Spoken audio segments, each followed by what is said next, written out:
champion back bend. First asana,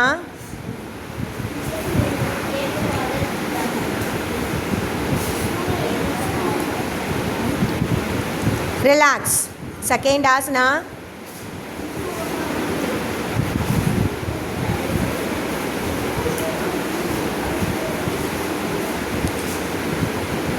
நல்லா காலுக்கு மேலே வேணும். கபோடாசனா பண்ணுறியா? எல்போ கீழே வைக்கணும், தலை வந்து காலுக்கு மேலே இருக்கணும், ஹீலை பிடிக்கணும், ரெண்டு கையும் ஹீலை பிடிக்கணும், உஷ்ராசனாக்கு பிடிக்கிற மாதிரி ஹீலை பிடிக்கணும். ரிலாக்ஸ். தேர்ட் ஆசனா,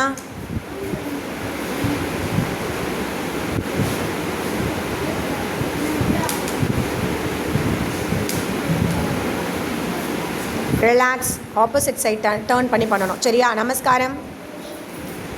பூர்ண புஜங்காசனம் மட்டும் ஆப்போசிட் சைட் டேர்ன் பண்ணணும்.